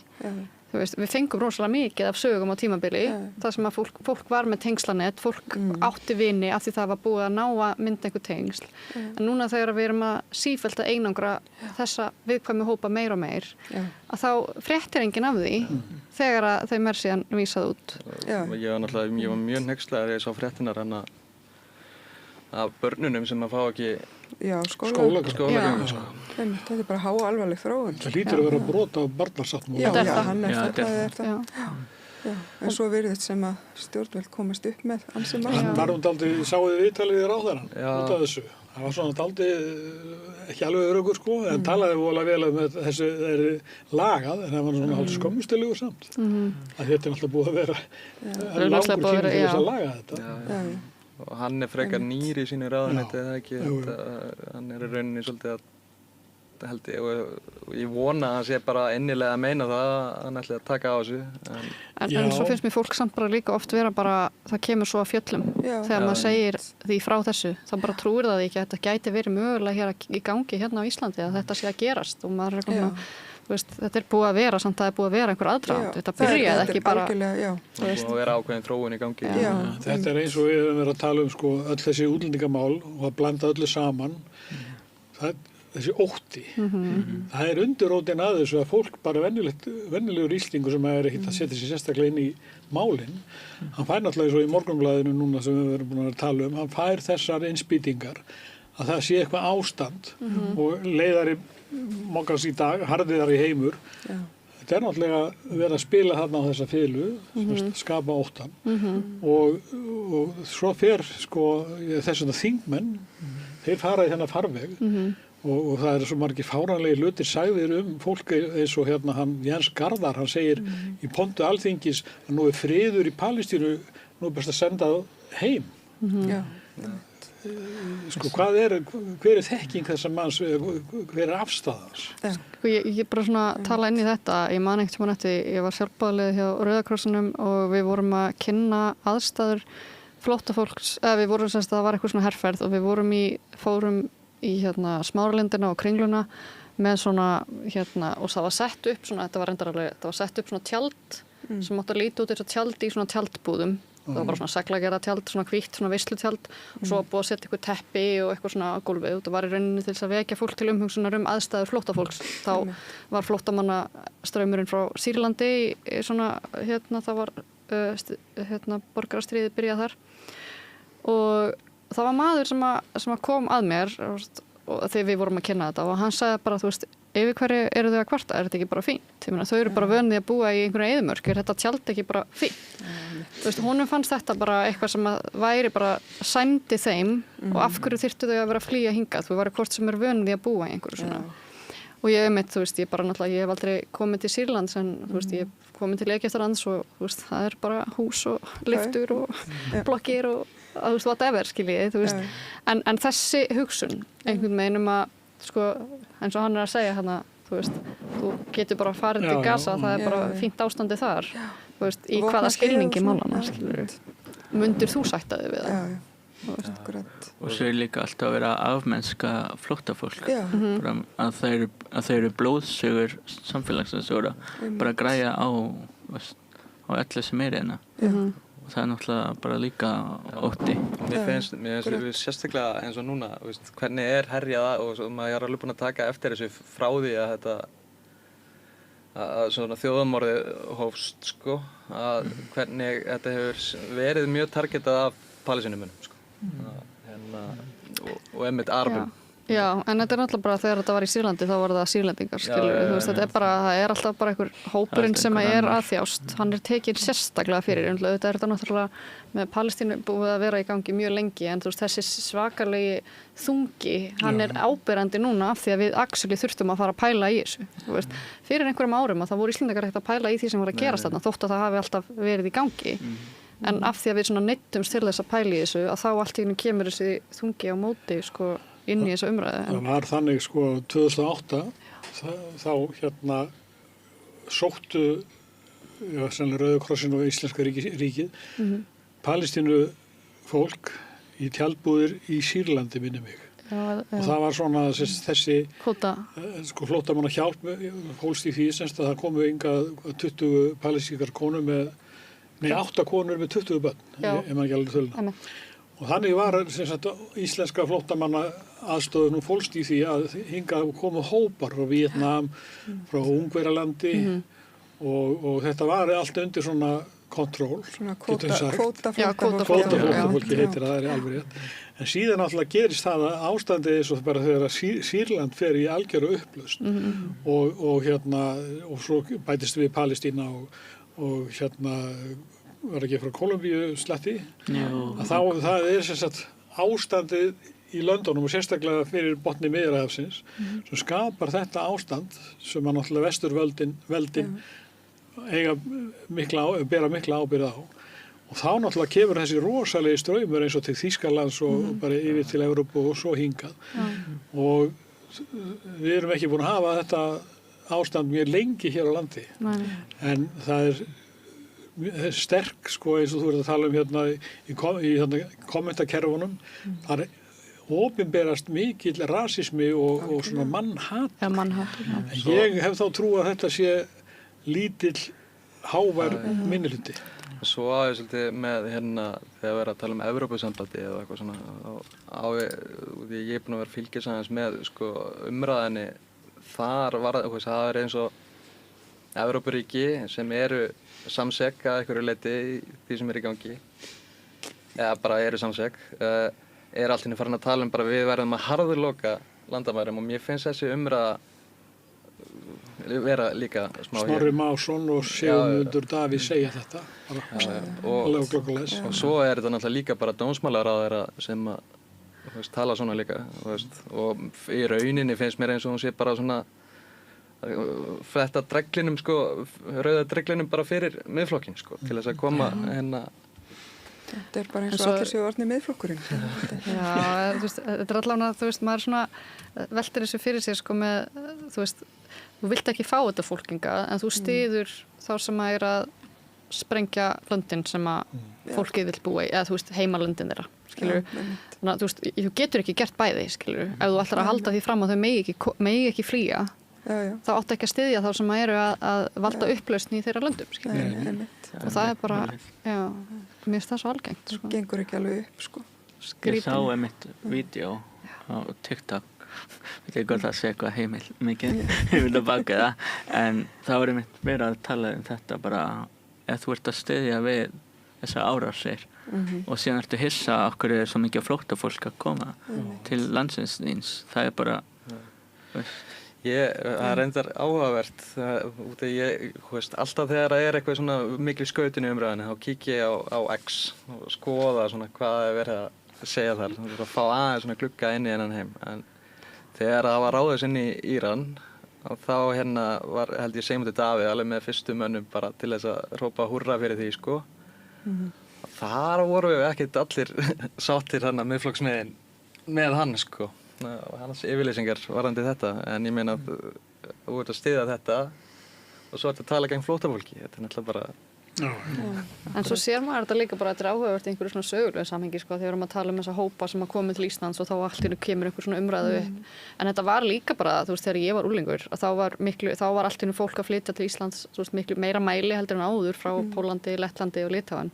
Og þá voru þau bara allt í einu vondi kallinn. Þú veist, það var alltaf, allir fréttaflutningur snerist það að einhver með þetta þjóðerni hafði framið glæp og þá var fólk bara þeirra trúar að þau væru bara öll glæpamenn. Ég man bara eftir því ég var krakki að var svona smá pólverið andúð, sko, eða bara frekar mikil í rauninni og svo allt í einu fóru allir að bara, nei, þú veist, þetta er bara fólk hérna samfélaginu okkar, þú veist, ég meina það er þessi ótti, sko, fólk er hrætt við það sem það þekkir ekki, sko. Já, það er það, sem er alveg eðlilegt, skiljið, það er alveg, þú veist, þetta er pínu bara mannlegt eðli, að þú veist, við erum dýr sem að við þekkjum ekki eitthvað, þá erum við pínu vörum okkur og við þurfum að læra að þekkja það, en það er pínu bara búið að segja að við eigum ekki einu svona að læra að þekkja það, skiljið, þú veist, og það er alveg lítið, það sem ég sakna svolítið til dæmis frá stjórnvöldum núna, er, þú veist, að ef þau ætla ekki að fara alla leið niður í einhvern, þú veist, eins og tala allir orðin miðflokkurinn, skiljum, að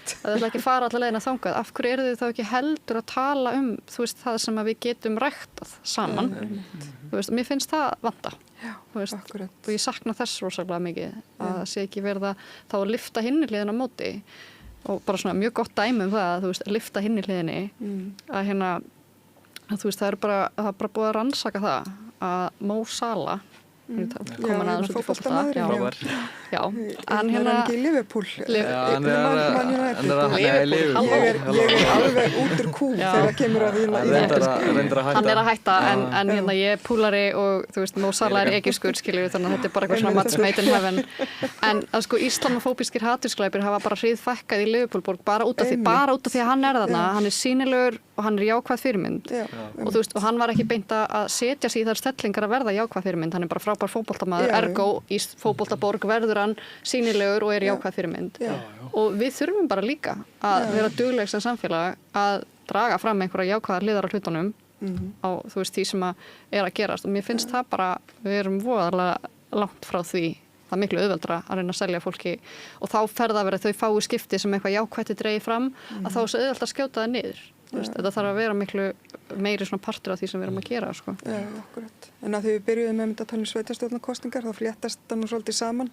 Já. Að því að það virðist ætla svolítið að koma inn í sveitarstjórnarkosningarnar, þessi hræðslu áráður gagvart. Þetta er alltaf að bjóða fram okkar borg, okkar borg kallaði þessi. Nú er ekki, já, það er samt sama. Sama tópið. Sama fólki. Það var miðflokkurinn gerði eitthvað svona fancy auðlýsingu, sko. Það var allt henni breytti en okkar borg og reyndi að gera líka svona fancy auðlýsingu, sko. En ég skil ekki alveg þess að tvo flokka veit. Ég skil ekki af hverju þetta er bara ekki sama. Já, ég hugsa bara, það er svo núna nokkru flokkar sem eru að berjast sömu hlutina. Það er þarna miðflokkurinn, sjálfstæðisflokkurinn og þessi okkar borg. Það er svo margt málefni sem þau eiga sameiginlegt og samt eru bara ekki eitt flokkur saman. Mér er það ágætt að hafa hægri svona splundra, sko. Já, þetta er náttúrulega svolítið óvenjulegt, sko. Núna er hægri sundrað og vinstrið er að koma saman. Hver eru aðal kosningamálin? Er það borgarlína? Borgarlína. Þeir ætla bara að slíta öllum plönum borgarlínuna og gera eitthvað svona nýja borgarlínu. Já, eitthvað svona næstu því eins en bara heitir ekki borgarlínu. Borgarlínu light. Það var svo vandræðilegt að nefn daginn á Kóra Silfrinu. Það þau voru að tala það rennur allt saman, og Ari var að reyna að útskýra bara hvað miðflokkurinn ætlaði að gera og hann var bókstaflega að útskýra borgarlínuna, bara með öðrum orðum. Hann var bara, við ætlum að gera sérakrein fyrir strætó og það er borgarlínan, þú ert bara að nota önnur orð. Svo voru nú tveir sjálfstæðisfulltrúar sem að hrukku út úr sjálfstæðisflokkurinn í miðflokkinn út af borgarlínunni. Það var sagt alveg að maður veit ekki hvað byrjaði baki. Ég bara trúi ekki að sé aðrar kosningar sem að ég snúa þessum borgarlínu. Eru það Sundabrautin, ekki gleyma henni. Sundabrautin og flugvöllurinn. Þetta við höfum örglega eftir að sjá þetta allt saman koma. Ég held að þetta verði allt bara útlendingamál, sko. Já, það er Ég sá hérna í það er hægt á því, sko. gekk fram hjá Ráðhúsinu að það sem sagt Úkrænufáninn, Palestínufáninn, grænlenski fáninn og íslenski fáninn. Nú eru þarna, ég veit ekki hvort það eru miðflokknum eða einhver á þingi sem að vill að sé bannað að flagga öðrum fánum heldur en íslenska fánum. Ég setti einmitt þegar ég hef verið að fylgjast með svona borginni hérna, bara af hverju þetta eitthvað mál? Ég bara skil það ekki. Þetta bara liður í þessu útlendinga volta kæftæði. Við vorum nú komin með eitthvað tillögu að vera með eitthvað svona að búa til eitthvað sérfána bara sem var eitthvað svona Stuðningsyfirlýsingarfánin. Já, eitthvað svona friðarfán, ég veit ekki hvað það voru að All life matters. En ég sá einmitt að það var að koma frá Reykjavíkurborg ályktunum hérna, því að nú náttúrulega var Reykjavíkurborg að sinna þjónustu við flóttafólk, en svo var þetta fært yfir til Vinnumálastofnunar fyrir nokkrum árum. Og ég veit að það var náttúrulega bara að fólk sem hefur verið að þjónusta eða vinna með flóttafólki eða fyrir sjálfboðaliðar og svona grasrótarsamtök bara voru skelfingu lostin þegar þetta var fært yfir til Vinnumálastofnunar. Þetta er náttúrulega óskiljanleg, þetta er alveg skiljanleg ef að þekkingin færist með, þú veist, mannskapurinn og þekkingin. Vinnumálastofnun er náttúrulega hún er að sinna bara, hún er með annað hlutverk. Já, einmitt, hún er náttúrulega ekkert í stakk búin til að þjónusta þennan hóp. Mjög skrítið að því nafnið bara Vinnumálastofnun. Já, flóttamenn. Flóttafólk má ekki einu sinni vinna. Þau eru líka bara, þau eru séð sem svona einhver, þú veist, það er einhver stereotypu útgáfa af flóttafólki og þau geta bara einhvern veginn ekki verið eitthvað annað. Mér finnst líka svo áhugavert í þessum umræðum þegar verið að tala útlendingamál og eitthvað svona, alltaf tala útlendinga sem sko vinnuafl. Þú veist, það er svona þannig að ég verið að skapa þess að sundrung sko. Þau er ekki, þú veist, ef þú ert með eitthvað útlenskt í þér þá ertu bara ekki partur á Íslandi í hugum mjög margra og það gerist oft mjög ómeðvitað og oft þannig að fólk meini ekkert slæmt með því en það bara sér þig ekki sem Íslanding saman hversu mikið þú segist vera Íslandingur eða upplifir það þá bara þú veist, það er ekki hægt að kompjúta það og sérta það, sko. Og það spilast náttúrulega líka inn á, þú veist, fólk sem er tiltölulega nýflutninga eða flóttafólk, að ef fólk sér þau ekki sem potential, þú veist, part af íslensku samfélagi, að þá á það ekki séns. Það er ekki heldur metið bara þekkinguna og mentina þeirra bara þau koma inn á og það er bara, við sjáum bara í Landspítalanum hvað vantar marga lækna. Og það eru margir kannski menntaði læknar en bara það er ekki nógu góð menntun. Nei, en þeir eru að skúra. Já, Mér sé líka að hvernig hann Snorri hefur verið að blanda svona tungumálinu inn í þetta sko. Að sko, hvernig á að bjarga íslenskri tungu ef við lefum ekki fólk að tala hana sko. Læra hana, já, og bara, þú veist, það eru líka bara íslenski krakkar sem eiga íslenska foreldra sem eru bara, kunna ekki að fallbeygja íslensk orð sko. Það er litli bróðir minn sko, hann svo búin að vera svo mikið í iPad sko. Já, og það er bara líka við þurfum að tala bara ensku saman sko. Maður þarf að rækta ást á tungumálinu líka, þú veist, bara hjá okkur og við viljum allt fólk bara. Já, og miðla tungumálinu og ekki nota tungumálið sem eitthvað aðgreiningartól eða tól til þess að útiloka fólk. Af því hvernig á, þú veist, einstaklingur sem er að reyna að læra íslensku að byrða virðingu fyrir íslenskri menningu ef að það er alltaf nota til þess að ýta þér út. Það er alltaf að tala bara ensku við þig kannski að reyna, þú veist. Og ég oft teki eftir líka að Íslendingar eru svolítið svona óþolinmóðir þegar einhver er að reyna að tala íslensku og svolítið svona svissa bara yfir aðeins sko. Og þá ert ekki að hjálpa sko. Nei. Ég fullt af fólki að fyrir ekki. Ég veit ekki hversu oft ég lendi bara daglega bara fólk bara horfir á mig og bara talar ensku strax. Það bara gerist daglega og síðan tala ég íslensku bara rauðbrennandi og þau bara verður gett hissa og reyna svona bara, sorry, eitthvað. Þetta er alltaf vandræðilegt. Já, ógeðslega vandræðilegt. Þetta er bara, ég tengi við þetta, sko. Maður er eitthvað, þú veist, og svo líka bara, maður er að koma kannski, skilurðu, þú veist, inn í einhverja stofnun eða eitthvað að fara að vera með eitthvað erindi af því einhver bókar mann og þú veist, og svo er bara kannski einhver í móttökunni sem er bara, what are you doing here? Eitthvað, maður er eitthvað svona, já, ég er fyrirlesarinn sem að samstagsfólk bókaði, skilur, og maður er eitthvað svona, þú veist, þá er maður líka að koma inn, þú veist, þótt að þú gerir ráð fyrir að ég sé ekki fara að tala sama tungumál, þá bara viðmótið, það bara, þú veist, það má líka alveg skoða það, þú veist, hvaða viðmót við sýnum fólki sem við höldum að sé ekki íslenskt og hvaða viðmót við sýnum fólki sem við höldum að sé íslenskt. Einmitt. Er einhver búin að sjá leikritið þarna sem er í Þjóðleikhúsinu? Gæðablóð. Gæðablóð? Já. Ég er einmitt að fara á það. Ég er búin að sjá það, ég langar mjög mikið að fara, sko.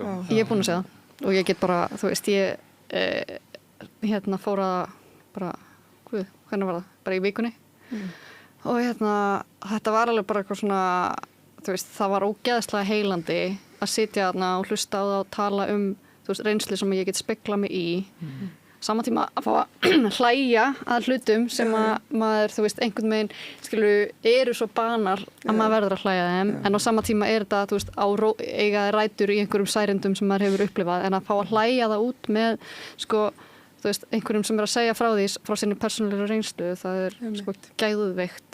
Og svo voru líka moment þar sem að, þú veist, allir salurinn hló og ég satt bara svona og var bara eitthvað svona get emotional yfir því að þeir væri að segja þetta, þú veist, eitthvað, bara því að mér fannst ég allt hérna eiga eitthvað tilvist líka sem Íslendingur, þú veist, með blandaðan bakgrunn. Þannig að, þú veist, ég mæli eindregið með þessari sýningu, sko. En sáu þið hina sýninguna sem var í Borgarleikhúsinu? Já, sá hana líka. Þegar ég sé ég mig, já. Hann var hérna hjá mér eitt leikari í gær, hann Skúli Ísak. Já, akkurat. Og var líka bara gaman að fá, bara, þú veist, að þetta sé svona, þú veist, ég bara fagna því að það sé bara búið að vera mikið af svona sýningum, líka bara svo skammarþrýrningurinn, þú veist, sem eru bara að sýna þessar hliðar, þú veist, bara á erindi við bara allt fólk. Ég fór á Stockfish kvikmyndafestivalið og sá að The Voice of Hind Rajib, rosalega erfið mynd. Hún sýnt síðasta skipti í dag, held ég. Svo var ekki að koma eitthvað ný Palestine 36. Já, það er búið að sýna hann líka, ég mista af henni, sko. Ég gæti ekki hugsað mér að Voice of, Rödd Hind Rajib. Þetta er bara byggt á þetta er bara byggt á neyðarlínu upptökum. Það sem bara í 3-4 klukkutíma barnið er í bílnum og það er búið að drepa alla í kringum hana og það er bara fyrir marga, sko, mjög erfitt að horfa á þessa mynd vegna þess að hún segir svo mikið vegna þess að svo eru sendir sjúkraliðar sjúkrabílar sendur til að sækja hana, þeir eru sprengtir í loftu. Þetta er svo rosalega grimmt og það er ísraelski herinn sem að bannar sjúkraliðunum að fara á staðinn lengi vel og þeir halda áfram að skjóta og ég man ekki, það var þegar var komið að eftir, svo leiður engan aðgang í 12 daga og svo þegar að menn komust loksins á vettvang þá var búið að sundurskjóta bílinn sem hún hafði verið í. Það var ekki 300 eitthvað skot? 330 skot og sundursprengdur sjúkrabíl. Það segir svo mikið grimdina og afstöðu hermannanna sem að Ísrael sendir það er svo mikið, sko, síónismin þeir eru, sko, svo einn þekktur Ísraeli sem er mjög andstæður síónismann, hann sagði þeir eru gegn sósa frá barnæsku í þessum síónisma fyrirlíta og líta niður á palestínumenn, halda þeir hafi einhverja sérstöðu og séu sem sagt hafi bara leyfi til þess að gera það sem við erum að gera. Þannig að ég veit ekki hvað, sko, hvort þessi mynd verið sýnd áfram í sjónvarpinu eitthvað, það væri mjög þakkavert ef hún væri sýnd víðar, sko. Já, eftir að sjá hana, sko, ég er undirbúa með hana, sko. Já, ég horfði á trailerinn, sko, ég gat ekki hugsað mér að horfa á hann alla, sko. Með sagan einn bara, vekur hjá manni svona. Svo langar mig að sjá líka þess að Palestine, 39. 36? Já, 36. Palestine 36. Hún er sagði rosalega góð. Já, mér sýndi það allavega á trailerinnum að það svona leit mjög vel út, sko. Er þetta semst, er Stockfish að ljúka í... Stockfish er búið núna helgina? Já, þetta sé á sunnudaginn að sé síðast. Það er aldrei nógu viðbragðsfljótur, maður er alltaf vesinast annað. Akkurat, ég misti af þessu leikriti í Borgarleikhúsinu sem ég ætlaði að sjá og Ég er alltaf út á landi. Já, og veðurteftur og eitthvað svona alls konar. Já, akkurat. Nei, en þetta er kannski bara eitthvað pínu ákall á að sé meira, þú veist, meira í boði akkurat. svona sko, já, bara almennt. Já, náttúrulega frábært að það séu þarna 2 svona sýningar í gangi í einu í raun og veru. Já, var líka þriðja myndin held ég, sko. Já. Það var einhver einu í viðbót. Kennarinn, nei, ég maður ekki. Það er mjög vel gert hjá þessu, eins og þessari kvikmyndahátíð, Stockfish, og líka Riff hefur verið með fullt af margar palestískar myndir. Svo náttúrulega Bíóparadís hefur verið bara mjög öflug í að sýna alls konar. En já, ég bara held samt í, þú veist, samhengi með sko innlenda líka þetta með að svona, sko, þú veist, raunveruleikinn sem að endurspeglar einhvern fjölbreytileika sé hærra, þú veist, sé meira ábyrrandi og hann sé ekki bara leiksviði eða, þú veist, hann rati inn til sem flestra, sko. Já, akkurat. En ég finn það bara svo mikið líka bara í starfinu mínu að vera fyrirmynd fyrir börn.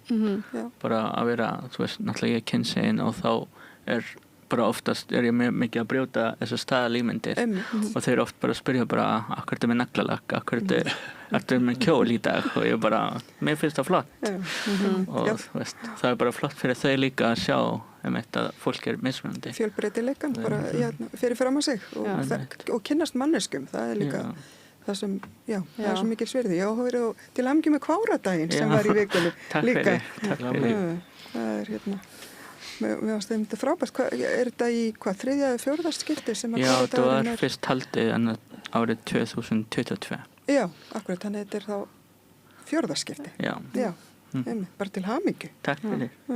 Þetta er aukinn sýnileiki bara svo mikilvægur. Skiptir svo miklu máli, Og það mitt fólk sem bara, af hverju skiptir þetta máli, af hverju þurfa að halda þetta bara, þetta skiptir máli. Það er bara, þú þarft ekki einu svona að vita af honum. Já, akkurat. Nei, mér finnst þetta frábært. Áfram fjölbreytileiki. Já, áfram fjölbreytileiki. Það er svo rosalega vók. Ég er með þetta á tölvunum minni pólitískur áraður. Það verður einhver að sjá það, sko. En heyrðu, ég held að þetta sé orðið bara nokkuð gott hjá okkur, nema einhver sé að brenna inni með einhverja viðbót. Erum við ekki bara að taka veðrið því? Já, taka veðrið. Það búið að vera ömlega veður. Það er ekki mjög slætti. Nei, þurfum ekki að fara.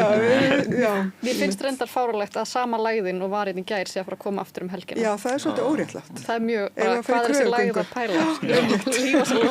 Fyrir utan hvaða ráðuneyti getum við safnast til að mótmæla því. Bara veðurstofuna. Banna svona veður. Og líka bara, það er að koma apríl. Hvað er málið? Hvað er málið? Er ekki verið að páskaritið? Það er ekki bara loftslagsbreytingar. Daginn það kom svona rosa birta. Ég var alveg svona, það verður alveg gott sumar. Þú mátt ekki hugsa svona. Já, ég heyrði í fuglasöng og eitthvað og ég bara svona... En ég ekki alltaf að vera... Já, svo kemur þetta allt. En ég held samt að vera bjara sín. En ekki alltaf að vera að segja að vont veður sumardaginn fyrsta, þá er alltaf gott sumar. Ég hef heyrt það. Það þarf að frjósa saman, sko. Það er hættur að trúa því. Já, það hefur ekkert í húsi að vera pæli. Lóan kom svona snemma og hún kom hérna... Er hún komin? Já, hún kom hérna allavega daginn, var á Eyrarbakka, mínum uppeldisbæ. Kemur hún ekki mjög oft fyrst þangað? Þetta er eitthvað svona lóu. Þetta er svo fallegu staður, sko. Það er bara þannig. Lóan sækir þangað sérstaklega. Já, við fögnum lóan, aumgja lóan. Ég vona hún sé allt í lagi með hann. Það er ekki bara tilbaka. Æ, svo snemma einn. Núna heima hjá mér. Já, þú átt eina lóu heima þér. Söður. Akkurat, hún Lóa Hjálmtýsdóttir. Þú frá Eyrarbakka, já. Ég á nú, afið mér var skólastjóri þar og útgerðarmaður og veit ekki hvað og hvað. Svo líka Stokksiti, ég á mikla rætur hann. Já, ok. Aðeins minna fyrir Stokksiti. Ég er svo báðir frábæri staðar. Ég er búið hann á báðum stöðum. Þetta er ákaflega heimilislegt borð hérna. Það er ekki eins og Gísla Marti, það er alltaf verið að finna einhverja tengingar. Við byrjum bara alltaf seint. Já, akkurat. En ég ætla bara að þakka ykkur alveg innilega fyrir komuna. Hjálmtýr Heiðdal, Mirjam Petra, Ómarsdóttir Ávat, Davíð Sól og Ægir Máni. Já, takk. Bara takk fyrir komuna. Takk fyrir mig. Takk fyrir mig. Og við ætlum kæru hlustendur að setja punktinn hérna í vikuskammtinn og við erum reynda líka að fara í páskafrí. Það verður helgispjall í fyrramáli 9:00 en svo erum við á samstöðinu bara að fara í svolítið langþráð páskafrí í 2 vikur. Meir og minna, það verður kannski einhverju þættir. Heyrðu, hérna á eftir verður líka hérna nýr þáttur. Það er þátturinn hérna, Pétur Eggerts og Bogi Reynisson eru með þáttinn hérna staðamála, takk fyrir Pétur, að alveg bara akkurat datt úr mér, en það hérna er búin að vera langur dagur hérna í dag, en við erum búin að vera að glíma við svolítið veikindi á samstöðinni og hérna, en við biðjum ykkur endilega að gerast áskrifendur ef þið hefðu tök á. Þá farið inn á samstöðin.is, þar er hnappur sem ástendur áskrift og ef þið ítið á hann þá ætti það að leiða ykkur áfram. Það er hægt að gerast áskrifandi fyrir 2.750 krónur á mánuði eða meira ef fólk hefur tök á. En ég bara þakka fyrir samfélgina í dag og verið sæl.